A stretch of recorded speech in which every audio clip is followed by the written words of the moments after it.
leather gloves, we're slapping in hands. Popcorn and peanuts, we're working the stands. Pink cotton candy, love on a stick. He's chasing the beer, the tickle the lips. Play ball, play ball. Load up the bases and smack it right over the wall. Play ball. Play ball. Hey, good evening, ladies and gentlemen, and welcome to Laughter Saves Lives, live here on Strong Island Television in Paradise Studios in beautiful Long Island, New York, Massapequa by the railroad station, Chinese restaurant, pizzeria. They have a nice slice. It's a beautiful place to be. My co-host tonight, joining me is Mayor McDigley of Peoria. Hello, Mayor. Hello, thank you, John. Thank you so much for having me. Hello, everyone in Laughter Saves Live land. How are you? Nice to Good. You're looking at me. Our show is brought to you by, Mayor. That's why Butch came on. Brought to you, because I always forget. Barish and McGarry, lawyers for the 9/11 community. So what's going on, Mayor? Well, of course, today is Groundhog Day. Don't say it. So I handled the ceremony today in Peoria, but in Peoria we don't use a groundhog. No, what do you use? No, we use a sloth. A sloth. That's right. So we have it's Shanklin Sam. Shanklin Sam, the Right, sloth. from Shanklin, Pennsylvania. Right. Okay. That's right. All right. And I'm very pleased to say that we took him down out of the tree and he saw his shadow. And you know what that means? No, I do not. It means 6 more weeks of me being co-host on Laughter Saves Lives. Holy crap. We got to talk to Rich Walker about that. That's right. He didn't bring no sloth. Actually, should I tell them? We just I'm told not him. Mayor McDigley. It's me, Les Vegan. Oh, my God. With the costume, I couldn't.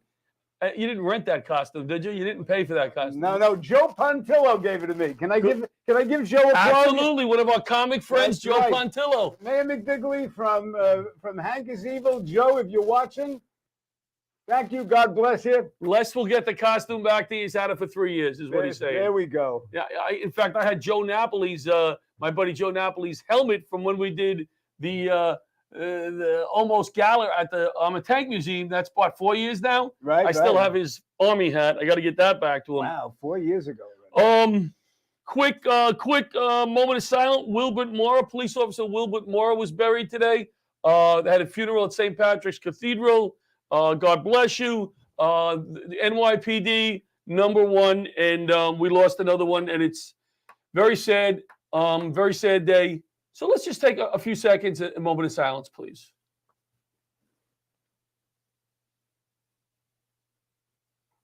That's police officer Wilbert Mora.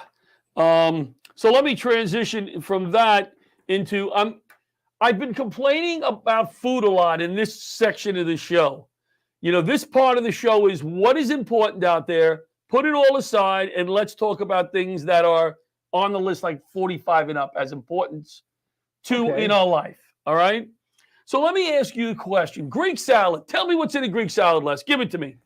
We got lettuce. Lettuce. That's the easy one. Go ahead. We got olives. Olives. We have feta cheese. Feta cheese. We have oil and vinegar. Maybe some grape leaves. Maybe some grape leaves. Depends on the diner. Depends on the diner. Thank you, my friend. Nice to see you, my friend. Good to see you. They want to waste them. Did I get them all? That's a Tomato? That's a great Tomato? Okay. Not for me, because I stay away from the seeds. I have diverticulitis. Okay, too much information, but thank you. Even though I'm going to talk about my dermatologist next. Do you hate the feta salad, though? No, here's what happened to me. Okay. Did you have a line? Did I cut you off with a punchline then? No, not at all. He's right one. Caring, right one less. So caring. Right one there. So I took my dad. My dad likes to go out till now. I'm not a lunch guy. Let's think it. Let's have a meeting. What do I say to you? Let's have a cup of coffee. Let's go for a walk. Yeah. John doesn't say let's do lunch. No. Not because I'm cheap. It's really not because I'm cheap. All right. It's because I'm just not a lunch guy. All right. So my dad likes to go to lunch. I drove to Queens the other day, took him to Stop and Shop. He walks up and down the aisles to get exercise. It's something to see. I'm sure somebody's in the back with cameras watching him go. Buys a few things. Let me take you to lunch, he says. All right, Dad. We're in Queens, in Middle Village, Glendale there. All right. And by Union Turnpike, big shopping center, and there's an Italian restaurant there / pizzeria. Dad gets the minestrone soup. Looks lovely. I order the Greek salad. Because I'm watching the old weight, and that leads into my next topic. Watching the old weight, looking good, exercising, doing my thing. And it's not a shoo-shoo. What is it? Fifi shoo-shoo place? What is a place that's a little fancy? What's the word I'm looking for? Sushi? No. What do they call it? Sushi, shoo-shoo, Fifi. What's Sashimi. Sashimi. No. No. If something's fancy. Shishi. Shishi. Shishi. That's it. I never heard of a shishi. It's chic. It's chic. It's chic, but everyone says shishi. Because Boomer and Carton in the morning always do that. Okay. Not Boomer and Carton. But anyway, and I have to tell you something. Butch does this all day long to me. I'll talk to my wife, and then Butch will appear and correct me because I make so many mistakes all day long. Wow. This isn't just Laughter Saves Lives Live. It's imagine that he still has a life with all the mistakes all day long. that you need corrected. Yes. I make a lot of mistakes. So anyway, I ordered the Greek salad. What was the first ingredient you mentioned that should be in the Greek salad? Lettuce. No lettuce. They bring me a Greek salad with no lettuce. Cucumbers. I guess no lettuce? Because I guess they were trying to be shishi, fancy, right? But that's like a Big Mac with no hamburger. Yes, no lettuce. And I ordered some shrimp in there. Some grilled shrimp. Johnny wanted some grilled shrimp. Why don't they take the ends off of the shrimp? Why do I need to work at my lunch? No lettuce, and I got to take the shrimp out and peel it. Am I getting too upset about this? So anyway, Greek salads need lettuce. Here's the funny part. I go to the deli today. Big deli. And they have Greek salad. No lettuce. No lettuce. I've never seen it before in my life. Twice in 2 days. Really? I have issues with that. So anyway, that was that. All right. Go to the dermatologist. Okay. Everybody go to the dermatologist. All right. Lymphoma. Was it lymphoma? What is the cancer you get from? I actually have had 3 basal cells removed. Okay, and that can lead skin C word. And that can lead into what kind of cancer? Well, it's. I don't know that it really. Well, my wife had it. Melanoma. I'm sorry, lymphoma. What a freaking idiot. And the melanoma doesn't have a melon in it. So my wife, so I was nervous. So I got this little thing over here. All right, Bobby, am I allowed to take my pants off on TV? Yes. Okay. So I had this little. I thought he was going to say no. Yeah. Now he says yes. So I had this little thing right by the crease of the undies. Okay. All right. It's been a mark there for years, a little birthmark, whatever. All right. But every once in a while, I guess because the undies rub there, depending on what undies I'm wearing. If I'm wearing those, undies. Yeah. Sweat, whatever. Sometimes if I don't take a shower for a week, no, a month, whatever. So I was concerned, and just then I got the dermatologist letter in the mail, yearly checkup. Do you go for yearly checkup, dermatologist? Oh, twice a year. Oh, good for you. You're on top of things. So I go in, and I said, very, very cute. And she was there last year, and I said, "Oh, you have a great bedside manner. I want to get her on the show. You're wonderful, whatever." So she looks at it, right? She looks at it, and she sticks 2 needles in there. She says it was just like it looks just like a cyst or something. Nothing. 2 needles. So I go home and I said to my wife, "I got to put the stuff on it, So I'm standing there in the undies, and I went like this, and I looked down and I go, "Oh shoot, I can't see it." I'm moving my belly to see this less. Oh, no. I was so upset. I'm like, she goes, "What are you doing?" I go, "I can't see it." And then I looked at her and I go, "Oh, my God, my belly is in the way." Now, listen, I'm not that chubby. That's not what I'm saying, right? Well, if I leave my shirt untucked, that's why I do. But you're eating too many shrimps and my wife thought Greek that salad. Was hysterical that I had to move my belly a little bit to see this thing. So go to the dermatologist and get rid of your bellies. That's all I'm going to say. So what else? What else do we got? What you got something that you wanted to? I think I got more than I can handle with you, Mr. Logia. When you co-host, you're supposed to bring something to the table. All right. So he brought his hat and the Vincent kid, my grandson. Okay. He comes out of school today, and the first thing he does is playground. He comes out of school and he looks at me. Right now, I'm the grandpa. There's a lot of parents there.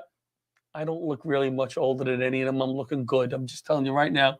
How many times do the people come up to me and go, "Hey, your son," and I'm like, "That's my grandson." Ooh. And if we didn't have the COVID, I would be hugging you.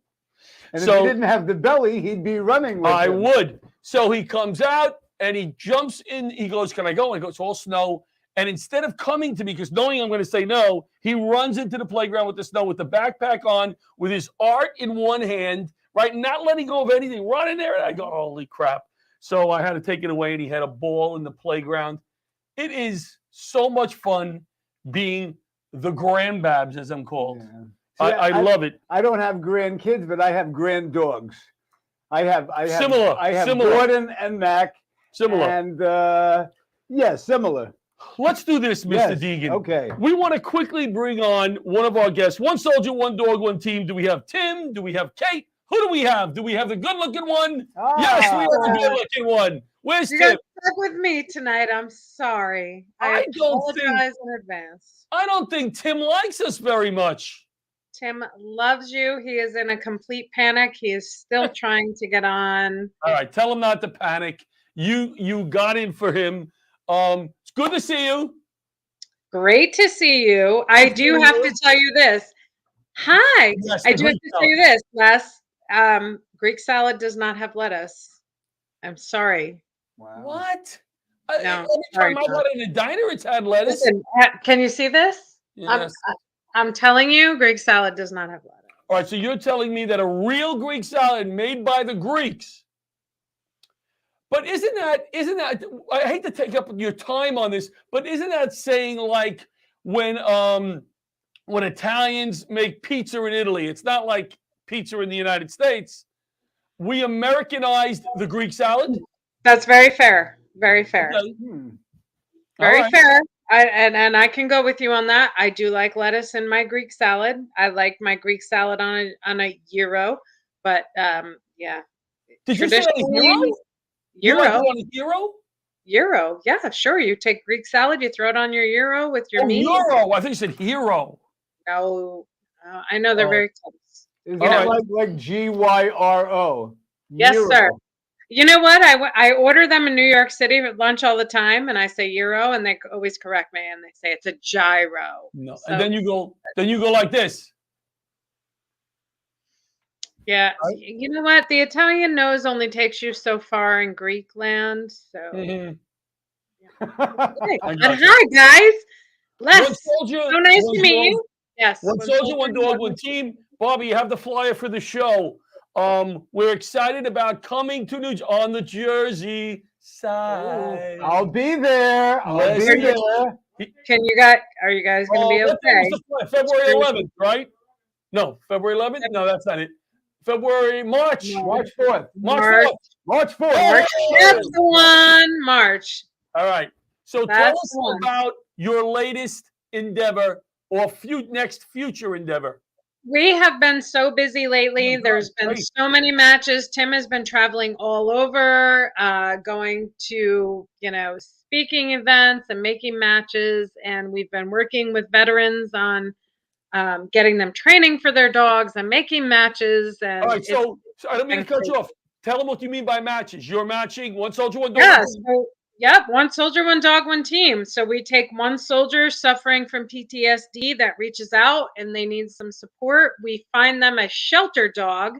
And so we're saving one soldier who is suffering from PTSD. We find a shelter dog that we can rescue from a shelter, match them up to be companions. Right. And then we match them up and we send them off. We make sure they have everything they need. We train both the soldier and the pup.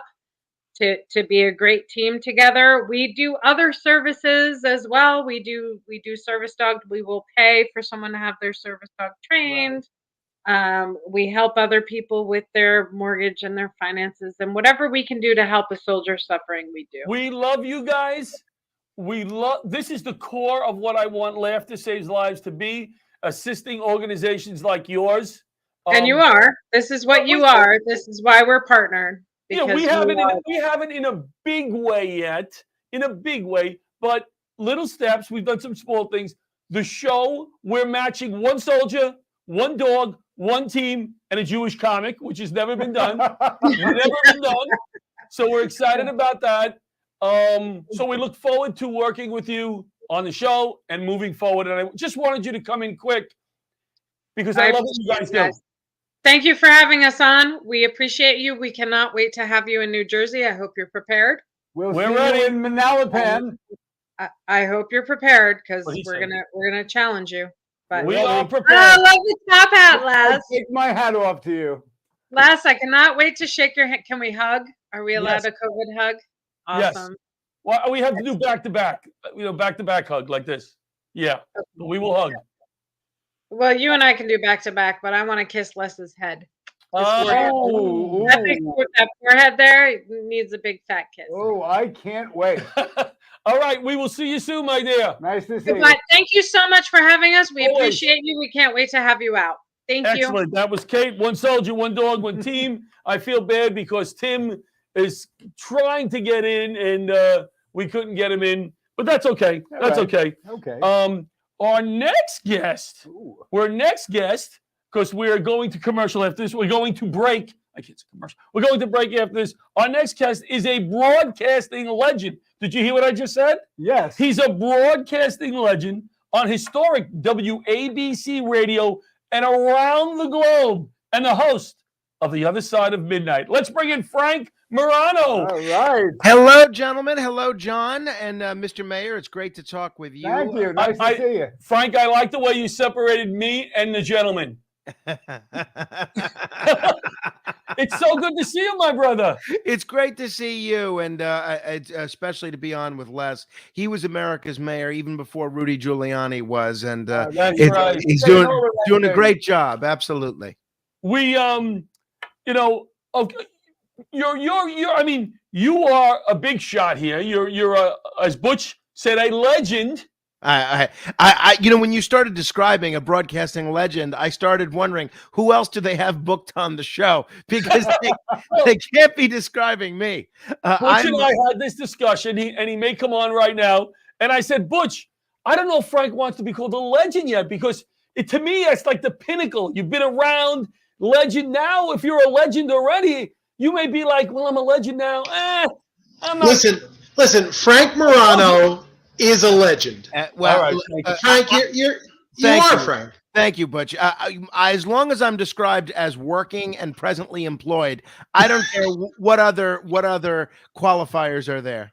That's more important. Well, what you do and the range of people that you have on from all sides of the political spectrum is something that no one else is doing, and it's so refreshing. Thank you. I'm certainly having a lot of fun doing it, and if people want to sample the show that Butch is referring to, they can catch me every night, including tonight, beginning at 1 a.m., 1 to 5 a.m. on WABC, and if they're not in the New York area, you can certainly listen at WABCradio.com. Beautiful. Thanks, Butch. Thanks, Butch. So, yes, and it's well, nobody's asked you this question, I would assume, because you've had on some pretty popular guests. Have they asked you about the Greek salad? No, this is the first. This whole show has been quite educational for me. Would you like to weigh in on the Greek salad? I really am. I try to stay away from these sort of controversial issues, and I have no problem commenting on Russia or the death penalty or whatever else. But the Greek salad debate is just far too polarizing for me to weigh in on at this point. Smart move. So, I told Butch, and we're not a political show, obviously. We're a show that I want people to come on, get a laugh, learn a little something. And like you see, the first guest that we had on, That's our core of who we are. Yeah, she was terrific. Oh, Only, they're awesome. They're awesome. yeah, absolutely. And I'm in fact, still last looking week, for Tim, but yeah, still looking for. He may come in, but I said to Butch, we're not political, and Les and I have political discussions, and I love talking to Les Right. because he has a good head on his shoulders, and he's a kind and a man good hat on that head. and a good hat. So what I wanted to ask you is, being that we try to remain out of politics, and what I mean by politics is taking a side and getting into the trenches. I found, now I'm going to say 52. I'm 62. Wow. Okay. I've never been a political person my whole life. And what I mean by that is, I voted. I always voted, but I never got into the trenches and like, this is my guy and your guy sucks and my guy's the best. And here's why. Right. You go in there and vote blindfolded. Doesn't even matter who you vote for. Just, No, that's not what I'm saying. But that's how Les got elected. What I'm saying is that politics seems to have gotten a lot more stressful. The last 10 years, I remember my parents, I never saw my parents have a heated discussion about politics with anyone growing up. But now I find myself having a heated discussion with my dad. No doubt about it, John. I think you hit the nail on the head. And that's one of the things that I think is a real shame. We've done away with this notion of the loyal opposition. It used to be people could disagree and joke around with one another over a beer and still be friends. Now it seems that people that disagree politically, it's not good enough to just disagree. You almost have to try to destroy your opponent. Nobody's interested, from what I can see. I don't want to say nobody, but far too few people are interested in learning from their opponent, learning why someone might disagree with them. Instead, they seem out to just win every argument. It doesn't even matter what the argument's about. It's just about winning. It's a real shame, and it's something that I hope changes, but it's really disconcerting. Me too. I use the word listening. Nobody is listening. So if I'm having a discussion, let's say we're on separate sides of the fence, and I'm having a discussion with Les, I make an effort, especially if he's a smart person. I make an effort to step back and go, let me see why he thinks this way. Let me see what I can learn. And in all sincerity, John, I think that's one of the reasons why you're so wise. And what I try to do is not only see why he thinks that way, but when somebody brings up a contrary point of view, it forces you to look at yourself and ask yourself, well, why do I think this way? Do I think this way because of some guy that I voted for because he says I should think this way? Or did I arrive at this particular point of view based on logic and reason? Too often these days, we treat political journalism like professional wrestling. Those are the bad guys. We're the good guys. Right. We have to oppose everything they do. We have to support everything our side wants to do. And my whole attitude is, why are there even sides, right? We should all be on one another's side. And if we disagree on something, fine. Maybe we can work together on this issue or that issue. But you're right. I don't blame you for staying away from political discussions on this show. And I think that's one of the reasons so many people enjoy watching it, because people are just so eager for a break. And people are just so fed up with this constant tribal warfare that seems to dominate political journalism these days. What are people like that you're talking to at 3 a.m.? That's a good question. That's a good in the middle of the night. It runs circumstances. It runs the gamut, right? So we have a lot of people who are up because they're working. So we have your truck drivers, your Uber drivers. We have people up who are coming home from work. Then there are people up who are suffering from insomnia. Those are the folks that sound like they can't sleep. Then the people that are up because they're coming home from a night out on the town. down. Those people are interesting. And then there's the people up who are starting their day. Maybe they're early risers. Right. So it's we have a good hodgepodge of people listening. And I wouldn't have it any other way. I like to kind of play mad scientist and take one from column A, one from column B. You just never know who you're going to get. That's one of the things that I think makes the show so interesting. So much of talk radio these days, John, Right. I think in part because of our previous discussion, is you just don't, it's so predictable. You know what the arguments are going to be. You know what the topics are going to be. I'm proud to say that our show is totally unpredictable. You never know what's going to happen. You know, getting back to the other point, I would always say to somebody, nobody's 100% right and nobody's 100% wrong. And people argue, I think, more today that that's the case. Yeah. It seems like their guy or gal, did I say gal? Yes, which is fine. The last person in my family that said that was my mother when she was 20. Your guy or your gal can't be 100% right. So I'll say to somebody when they're very passionately telling me how wrong I am and how right they are, my first question is, well, tell me something your guy did wrong. And I'll tell you something, and so many times they will not go there. Right.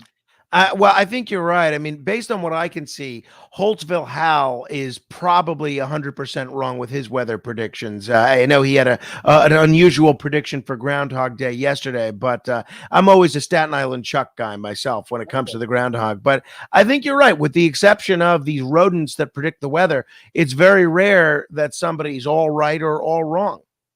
They can't be. They just can't be. And I think once we start going there, once we call somebody on it and just say, listen, I want to listen to you, right? I don't want to argue with you, because my problem with so many people is not who they voted for. It's the way they go about their politics, shoving it down my throat, telling me this is the way it should be. And that's not going to bring people together. Right. I completely agree with you. You vote for A, you vote for B. God bless you. I don't care. Good luck with that. Hope it all works out. Whoever wins, I hope they do great. I'm going to root for them to succeed. And then when they do something dumb, I'm going to say it.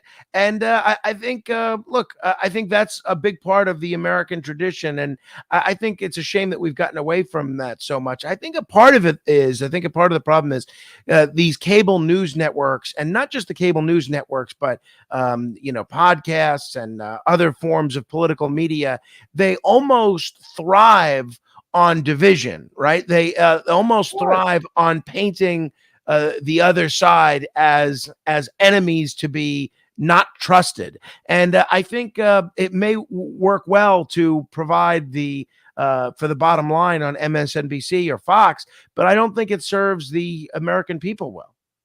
On that note, I love it. How can people listen to your show again? Any way you want, right? If you don't want to stay up until from 1 to 5 a.m., you can check out the podcast. Just search The Other Side of Midnight wherever podcasts are available, or just go to the website fmwabc.com. That's fmwabc.com. You can subscribe. You get the podcast delivered right to your phone every day, or just turn on the radio, 770 a.m. in the New York, New Jersey area. Actually, at night, we have a clear signal, 26 states around the country. But you can listen anywhere on the world at wabcradio.com, or if you have the smartphone app, just type in 77 WABC. The app is free. You can listen anytime you want. I appreciate the opportunity to come on. I hope you guys will have me back. Absolutely. We're lucky to have you. Frank, The Other Side of Midnight. We'll see you. Legend. You have to say Thank you. legend. Legend. Thank you. Thanks for coming on. Legend. Nice guy. Yes, we'll go to break and we'll be right back. Okay.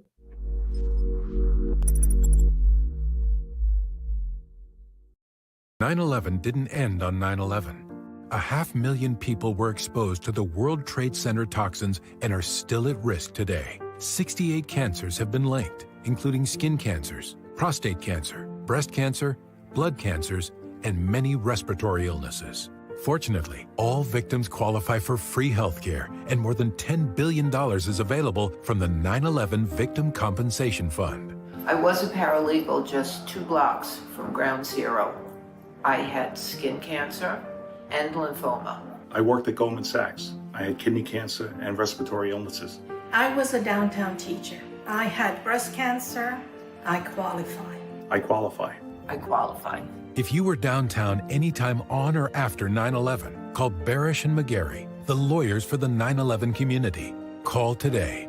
No law firm has recovered more money with over $2 billion awarded to 9/11 victims.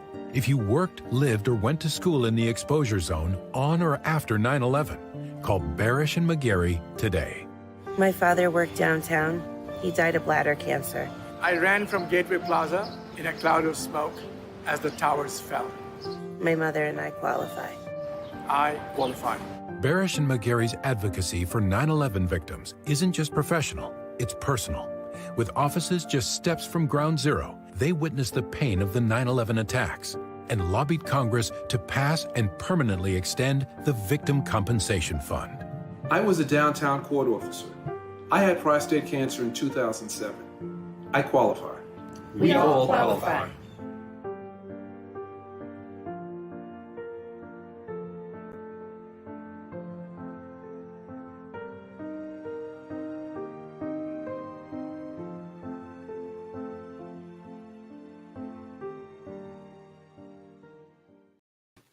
And we're back with the mayor here. You still got your mayor thing on, you know. I still got my mayor thing on. People tuning in may think this makes me feel important.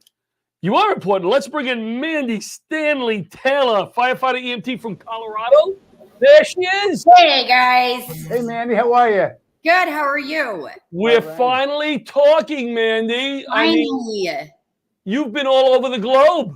Well, I'm about to be. Oh, that's right, because you were delayed. Okay. Yeah, yeah. Tell us a little bit about what you do. You are our second, what I call hero of the day. We have organizations, charities on who do great work, but we also have on some responders. Tell us exactly what you do. For foundation-wise first? No. First, your responder experience. Okay. So I am currently a volunteer firefighter at Larkspur Fire Department in Colorado. And then just recently started at Jackson 105, which is the fire department in Sedalia, Colorado. So they're both kind of in rural areas, which I absolutely love because you kind of get a taste of everything. You get hands-on with everything. You get your hazmat, you get your medical, you get your MBAs, you get all the above. So your wildland. I absolutely love it. You know what's funny is your everything and my everything when I responded in Manhattan is completely different. Because I used to say, when I worked in Manhattan, I said, yeah, we respond to everything. High-rise buildings, 10-inch, the pier, subway. And when you said everything, like everything is different. You know what I mean? Yeah.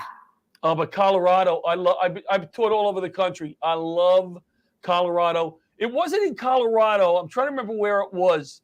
There was a fire department with a refreshing name. Let's just say Waterfall Fire Department. It was just something that was so something amazingly mystical, refreshing. something. And I said to them, not like where I live, close to where I live, Flushing, New York.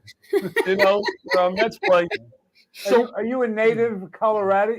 Is it a Coloradian? Coloradan. That's what you say. I am. I grew up just 30 minutes from here.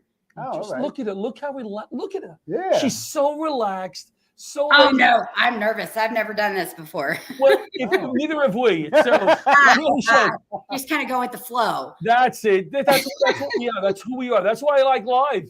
Because we trip over all our mistakes, right? Yeah. What do we do when we go to a fire?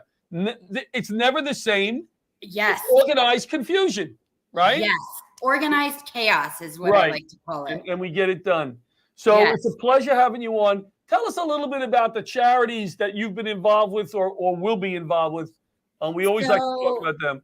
The past foundation that I built and ran, it's still going. I'm not currently involved with it anymore. It's run out of Colorado Springs, but it works mainly with pediatric epilepsy and cannabis. And say that one more time. Pediatric epilepsy and cannabis. Okay. Because our accent is different than yours, and I wanted to make sure everybody understood that. Yeah. That Okay. No, I sounds very appreciate that. I unique. might have to ask the same for you. That sounds. Yeah. Do we have an accent? That sounds. What are you talking about? That sounds very unique. I mean, I remember the first time I went to New York and my purse got stolen. So I went to the police department and I couldn't understand a word any of them were saying. Wow. Your purse? How do you just purse? How do you say purse? Purse. Purse. Purse. The cop probably said, "Your purse? What's a purse?" Yeah. Right? Yes. I Like, know, no, my purse. Kind of like the who's on first and what's on second. How do you say what Hershey's makes? What Hershey makes? Right. Chocolate. Chocolate. Chocolate. Chocolate. Chocolate. Yeah. So it's just, that's the kind of same. Yeah. Oh, okay. Yeah. I thought Were you from New York? So getting back to the charity, though, can you give us a case or two that you were affiliated with that helped the family with this situation? Because to me, it sounds, I mean, it's so now, but like 20 years ago, who would have thought of this? Yeah. It was pretty intense. So the nonprofit that I built and ran was working in conjunction with my ex-husband and his 7 brothers, which now have a company called the Stanley Brothers Social Enterprises. And then I worked the nonprofit side, but I was also making oil, pilling it out. I was collecting data with doctors. There were quite a few, and still are, many, I mean, thousands of kids that have just seen significant improvement in seizure reduction. Awesome. The science behind it is absolutely amazing. It's a very misunderstood plant, in my opinion. I've seen it do some pretty incredible things. And after losing a daughter myself, oh, I'm so sorry. Good. Oh, thank you. But just, getting, and that's where my passion came from for that nonprofit is, helping these parents not have to bury their child. Because as you know, any seizure can be their last. I mean, it's just scary, very insanely sad. Yeah. So it was actually a real honor to be able to work with these parents. It was healing in a lot of ways.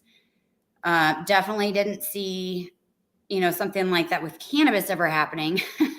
Because then when my husband came to me, we lived in Texas at the time, and asked what I thought about moving back to Colorado to grow weed. And like you said, But it was illegal. It was legal at the time. It had just became legal medicinally in the state of Colorado. So you were, I don't want to get you in trouble, but did you say you were making the oil yourself? Yes. So in a licensed kitchen. Okay. So the way and the ways that the laws have changed have just been night and day changes. And still today, you have to have a licensed kitchen through the state of Colorado called a MIPS license to be able to make and produce the oil. So everything is regulated and tracked. And so I was doing kind of a little bit of everything, but we had, I don't know if you've heard of Charlotte's Web oil. No. So it's a CBD oil that is now, that was the main oil that we were making for Charlotte. Okay. Charlotte was 99% seizure free with no pharmaceuticals. There was another kiddo by the name of Zakai who has now been 100% seizure free still for, going on 8 years. Just incredible. What was your success rate roughly, like to help these kids improve?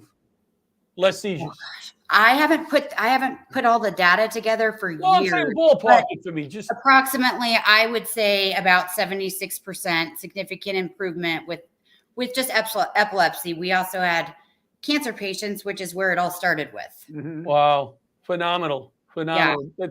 You did great work. That is very interesting. Very interesting. Well, we have a friend of the show, Jim Preston, who works for. I don't know if I should divulge all of this, but I think he works for a big company. Okay. And he has back issues, and they have no problem prescribing him thousands of dollars of medication that do not work and keep him out of work.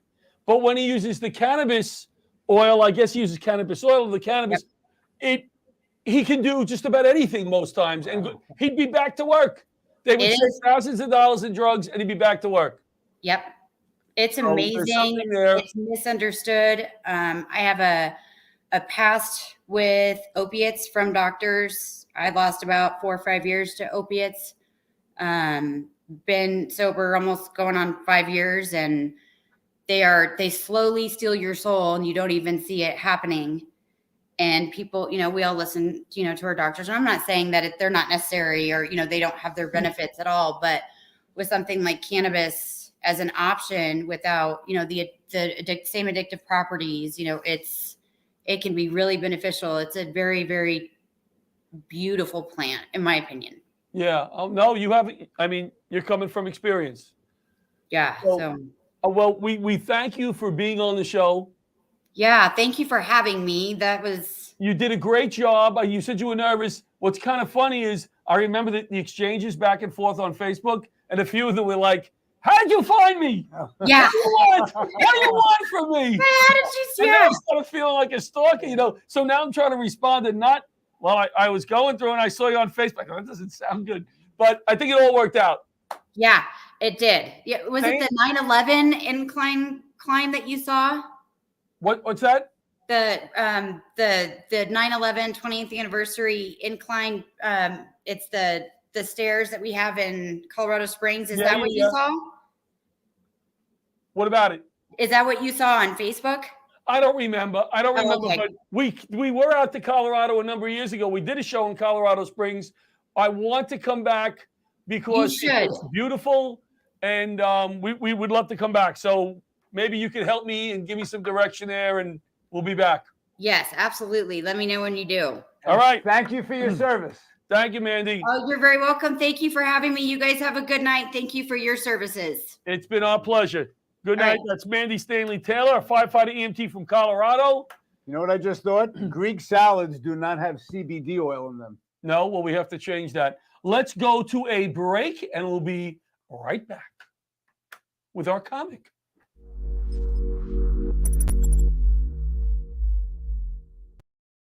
Hi, I'm Gretchen Rossi. And I'm Arthur Lee, the creator of LifeVac. We're here today to announce that to date, LifeVac has saved hundreds of lives of people who almost died due to choking. People may not realize that on average, 14 people a day die from choking-related incidents. Every 5 days, one of those lives is a child. That's why I created LifeVac. And as a new mom, and from housewife to housewife, I felt compelled to share with you the discovery of this life-saving device. LifeVac is a simple-to-use airway clearance device. Just place, push, and pull to save a life. And it costs less than it would take to fill up your car with a tank of gas. Imagine being able to save a life for less than $70. To learn more, please visit lifevac.net. That's LIFEVAC.net. Please don't allow one of your loved ones to become the victim of a choking accident. Hey, we're back. Hey, real quickly. Butch is our next comic. What? Just pop it in real quick. LifeVac now, 280 lives saved. 280. So, wow. Great job. They do great work. Let's bring in our comic for the night, Karen Krentz. Hey, with an S, she told me, right? Yes, with an S. Right? That's fine, John, that you put a Z to it, and then, everyone throws a Z on the end. It's okay. Introductions are important when you're a comic. Get my name right. If I give you one credit, a recent show that I did on New Year's Eve, Karen, you would love this. Mm-hmm. The MC who was bragging to me how many shows he does a week, and I don't do a lot of shows anymore because I'm not funny. So, the MC gets on the stage, okay, does his opening set, cusses a lot, does his opening set, and he turns and he looks at me, right? And he says, our next comic is a FD Loves Laughter Lives, right? And then he turns and mouths to me, what's your name? Oh, I know. By the way, I was laughing so hard. and I had another mic, so I said, "Ladies and gentlemen, John LaRocchia. What an introduction, young man! Thank you." You know, it's uneasy. So, thank you for being here. Thanks for having me, guys. This You is want to tell me really on the Greek salad? this is some exciting stuff here. I'm not gonna lie, it really is. I like that we were chatting last night, John, and you were like, "All right, I'm gonna let you go now." And we were talking about that, John. Like, I happen to love that way of saying goodbye on the phone. I do. But it sounds like, right? You're done with them. Yeah, like You I'm know what I kind mean? of done with you, and let's wrap it up. And I'll see you tomorrow night. Yeah, I'd rather somebody say to me, "Hey, listen, we're done," instead of, "I'm going to let you go." Well, I don't want to go. What? Yeah, I was getting going, John. I was like, I think 10 minutes into a solid conversation. I'm like, let's keep going. Yeah. No, I enjoy talking to you. I mean, Likewise. you're a very nice person. I appreciate that, John. That goes a long way. Thank you for saying that. No? Yeah. I only work with nice people. Yeah. Are you a New York comic? Where do you So live? so I am. I started off in New York. I was brought to New Jersey last against my will. My husband works in healthcare. Okay. And so it's a place I never really wanted to live. And here I am, like 10 years later. It's love. But I'm born and bred Westchester, and my whole family lives in Manhattan. Everyone's down in the West Village. All right. So tell us what you talk about on stage. Give us some shtickle. I know. Listen, let's just call it shtickle, John. The fact you can even call it shtickle. I got to tell you. Are you guys happily married? Are you guys, how long have you been with your Yes, we are. For 3 years. I love that. I love that Les is making out with you. Les, I don't know, is your wife into you? Do you wear that sash at home? Is that something that you bring home with you? When I go home tonight, we're gonna hook up, and this is all I'm gonna wear. That's what I was honestly, Les. That's where I was going in my head, right? And I didn't know if that also did it for your wife as well. Absolutely, yes. Yeah. Happily married, 38 years. Oh, that's awesome, Les. Congratulations. That's great. I think my son is 30. Oh my God, 35 or 36. So I'm married one more year than that. Wow. It's a long time. Do you guys find that it's a lot of the sameness? Do you know what I mean? Like, you're happily married. But I've been with my husband now for 21 years. Well, and I will tell you, like, I can't imagine being with anyone else.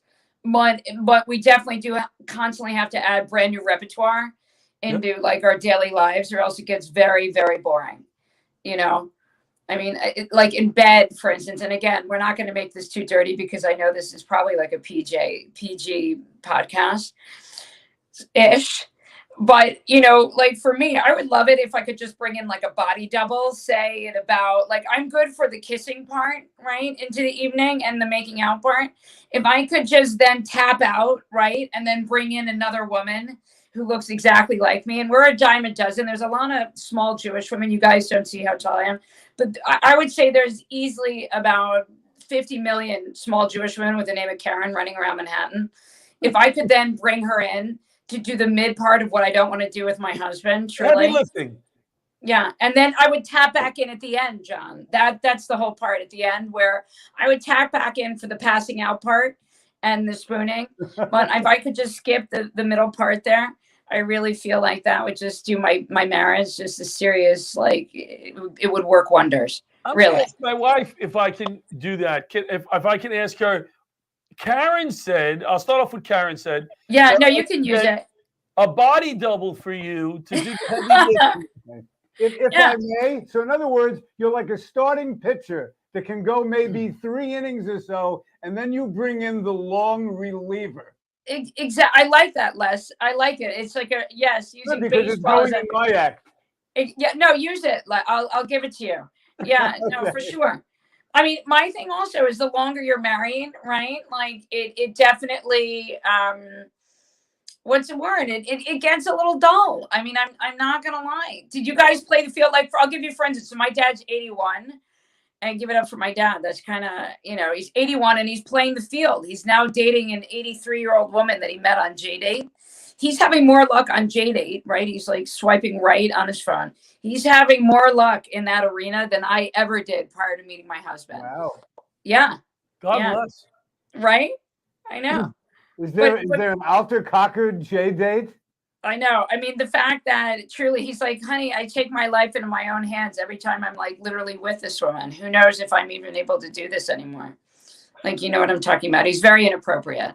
I think that men also, like my dad never had a filter. Like growing up, he was always an oversharer. My mom was a sex therapist. So that's always, that made for an interesting upbringing. Sure. Yeah. So there was no filter at all really anywhere in my entire life. So my father now at 81, it's like something it's like a bad reality show. But I like the fact that he does tell me like the inner goings on of his sex life. No one really needs to hear about that. No. Really. After a certain age, it's really just kind of frightening. But he does say to me, he's like, the fact that I'm really taking my life into my own hands every time I sleep with this woman, which is really, yeah. I don't know if you guys have that. You guys probably. God bless. My dad is 87, and my mom had passed away, let's say 8 years ago. And he doesn't, she used to do everything together. So he doesn't do anything. And we're trying to get him to do stuff, go here, go. And nah, he's just miserable. So I went, so yesterday he calls me, he goes, I want to take you out to lunch. So I take him to the supermarket so he can walk up and down the aisles, tell him less. Just he gets his exercise in the supermarket. He walks up and down the aisles. All right. Right. So we go to the restaurant. And he sits down. And he looks at me and he says, I was talking to Vinny, who passed away, his best friend, 2 weeks ago. So he's having a rough time with that. He goes, I was talking to Vinny a few weeks ago. And I said to him, Vinny, are you waiting? He goes, I'm waiting. Are you waiting? And he looks at me and he goes, you know what I mean by that? And I go, Dad, yes, you're waiting to die. Now, can I go to the Greek salad, Dad? Thank you. Pleasure having lunch with you, Dad. Just a pleasure. Right? I wish he was doing what your dad was doing. Like, right? I mean, he's living his best life. The fact that he can create a whole second act for himself at the age of 81 is like highly impressive, Like, I don't think anyone could really, not every guy could do that, No. In fact, I don't want to wait till I'm 81. I want to start at like 65. So when I go home tonight, I'm going to have to tell the dolly, 65, I'm starting another life. Yeah, I think it's important. My dad retired at 55, if you can imagine that. So, to which my mom said it was way too early for him to retire. We have a couple extra spare bedrooms in case. Thank you, Les. Need a place to stay tonight. Can I ask you? Oh, I know the answer to this, so I'm not going to be. You have children. How many? I do. I have 2 kids. I have 2 teenage daughters, which how's that going for you? Yeah, no, that is really, that in and of itself is highly painful on a daily basis. 2 teenage daughters. Oh my God. Yeah, both are much taller than I am. And they got sass. Like my youngest is truly just, the things that come out of her mouth. And as I'm sure all moms who are watching you currently, or those that you know, and your wife, because I know you have kids as well. It's kind of like the never-ending saga. You like give and you give and you give, and it's like it's never enough. Yeah. You know what I mean? Like there's never doing anything right by these humans. Like I literally make probably like 3 dinners a night, and I didn't want to be a short order cook. You know what I mean? Like I really kind of am over that a little bit. And like you guys don't understand. It's a big ask. You know what I mean? It's a lot. But and you schlep them around. I'm like their Uber. There's a lot of schlepping going on. Yeah. We John and I both have 2 daughters and a son, so we know the difference between girls and boys. Oh boy. I have 3. I have a 36-year-old, 28-year-old, and a 19-year-old, and we spread them out every 7 years. Yeah. On purpose, because my wife just didn't want to sleep with me. Yeah. We have 1 minute. That was an old joke that I used to have in my act. Right. And you see why I took it out. Because Karen went, did he just do a punchline? I was good. This is not, by the way, John, this is not easy right now. Like the whole, like what we're doing, right? Like you guys got to come to one of my shows or, John, I'll be in person with you. It's hard to do. You'll be on one of my shows. So we don't have to worry about, we'll get you on one of the shows. Where can people find you? Where are you performing next? Okay, so let me tell you where I am. I'm actually headlining a Firehouse show. Not that does anything for anyone watching. And I'm in New Jersey. But I would love for everyone to follow me, Karen Krenz Comedy, on Instagram. You can find me. And I'm on YouTube. So there's all clips there. You can follow me. Where else? I've got, what other shows do I have coming? what other shows do I have coming up? I'm producing a lot more. I produce a regular show, and I'm in a show in Morristown, New Jersey, first Sunday of March at South and Pine Restaurant. But right, just one more time, your website. Yeah, so so look at me. So go follow me. It's Karen Krenz Comedy. All right. And probably the best thing to do is go on Instagram. You can find we me gotta there. go, Karen. Nice Thanks, meeting you. guys. Thanks for having me. A pleasure. Be well. Have a great night. show. Thank you, Frank. Thank you, Mandy. Thank you, Karen. And thank you, Katie. I got everybody. We got everybody. Good night. Did you thank me? Thank you to Les Deegan or the Mayor McDigdy. We're going out to night, the everybody. diner with masks. We're going to put straws underneath. It's going to be great. Good night, everybody.